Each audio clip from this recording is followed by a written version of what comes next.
Algunos creen que es producto de la pandemia, que todavía no hemos analizado cuánto nos ha afectado. Otros creen que es por el momento que se vive. Otros que es todo junto. Lo concreto es que hay que hablar de depresión, angustia, melancolía. ¿Qué es lo que sucede? La verdad que es un gran gusto recibirlo al doctor Roberto Re, que es psiquiatra. Gracias, Doc. ¿Qué tal? Muy buenas tardes. Muy bien. La estadística indica que 1 de cada 4 argentinos padecemos ¿de qué cosa? De ansiedad.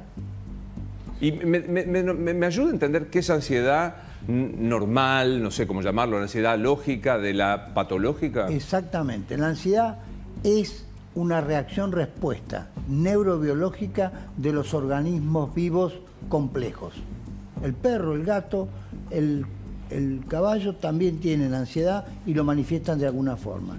El ser humano, como ser biológico, tiene ansiedad como reacción-respuesta que pretende de alguna forma responder a una situación de estrés o una situación de incertidumbre. Frente a la incertidumbre, nosotros naturalmente tenemos ansiedad. O sea que no es ni buena ni mala, es. Ahora, que la ansiedad sea crónica, que la ansiedad sea desadaptativa, eso ya es un problema. ¿Por qué digo desadaptativa? Porque en realidad, si yo tengo ansiedad porque viene una culebra, una yarará, es natural que luche o que huya contra el animal predador.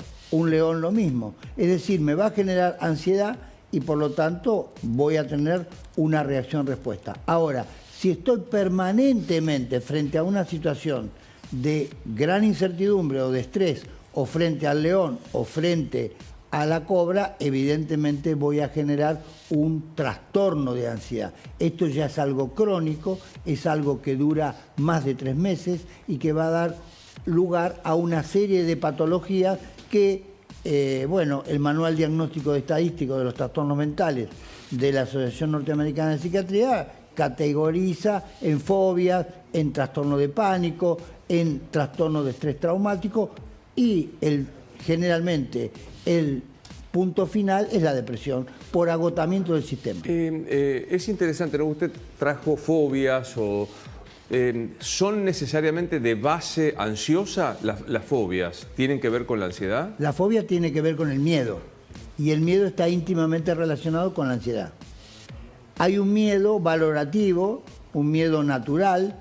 Si yo pongo cuidado y tengo miedo a cruzar Córdoba con el semáforo que no... Y es normal. Claro. Evidentemente es normal. Ahora, si no puedo pasar la avenida Córdoba, aunque el semáforo me dé blanco, evidentemente tengo una fobia. Es decir, un miedo a una determinada situación que me provoca intensa ansiedad.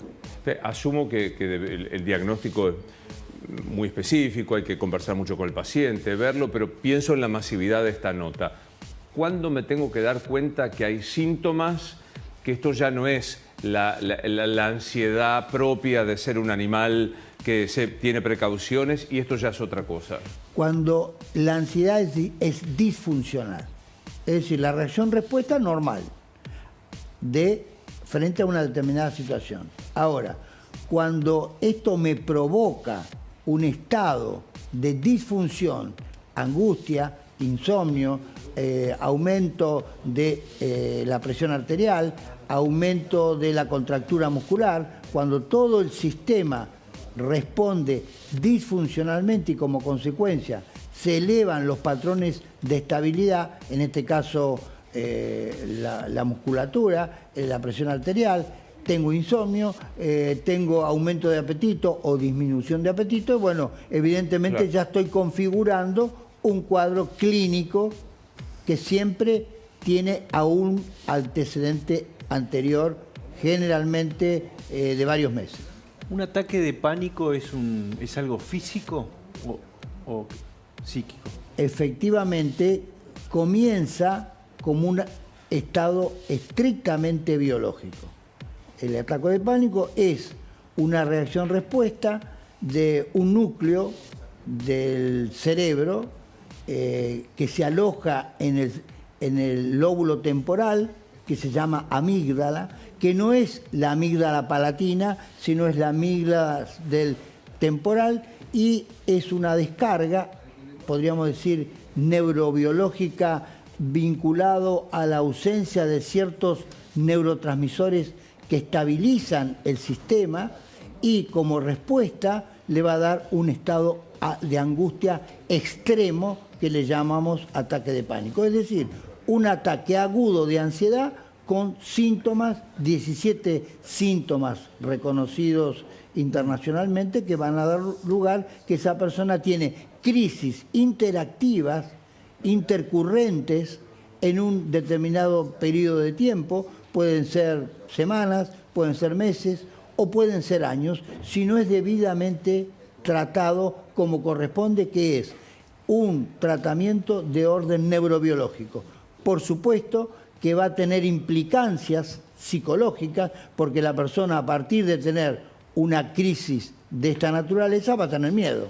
Es decir, en el campo, como decimos, el que se quema con leche cuando ve la vaca, bueno, y esto es lo mismo, es decir, un ataque de pánico cuando se reitera, la persona en realidad tiene miedo a que vuelva a ocurrir. Y la falta de tratamiento y el aumento de ocurrencias ya en forma crónica, porque el ataque de pánico es una enfermedad aguda que comienza con una irrupción que sorprende a la persona que lo padece, va a terminar siendo después un evento crónico que se va a repetir en todo momento y circunstancia. Capaz que ya una vez que está establecido la cronicidad de la patología, va a desencadenar un miedo y puede ocurrir durante la noche durmiendo, estando tranquilo la persona, claro, mirando el club de fútbol de sus amores que está ganando y está contento, y sin embargo le viene una sobrecarga de estímulos que se llama ataque de pánico. Doctor, sin llegar a ese extremo, ¿no? Ante los primeros síntomas que usted decía de ansiedad que una persona puede atravesar, ¿en cuánto influye que la persona pueda tener una rutina de ejercicios al margen, ¿no?, de un tratamiento, de terapia o lo que haga? La respiración, la regulación del sistema respiratorio es fundamental. Bueno, los orientales con el yoga y otras prácticas han sabido mantener la paz interior. Evidentemente la persona convulsionada, porque ha perdido por distintas circunstancias internas, personales o externas, ha perdido la paz interior, evidentemente respira mal y habitualmente hiperventila, es decir, jadea, y entonces los intercambios de oxígeno y de anhídrido carbónico no son los requeridos por la fisiología.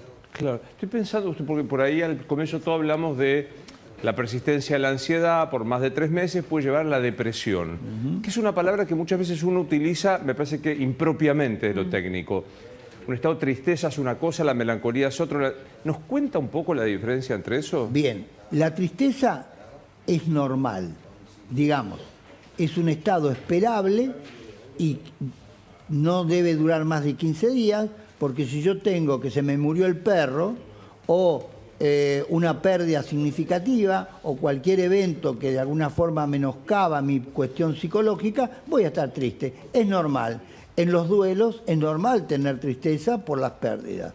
Ahora, cuando la tristeza dura más de 15 días, cuando la tristeza se reitera como evento de humor, y cuando a la tristeza se le agregan otros componentes, como puede ser la irritabilidad, humor, tristeza, irritabilidad, ahí ya estamos configurando otro cuadro clínico, que es el empezar de un estado de agotamiento por la tensión anterior, que duró también un cierto tiempo, y el estado de agotamiento final del sistema neurobiológico de recompensa de la persona se llama agotamiento o depresión. Claro. Pero digo, pierdo a mi cónyuge o pierdo una persona muy querida, a mi padre, y asumo que el duelo es mayor de los 15 días. Obviamente.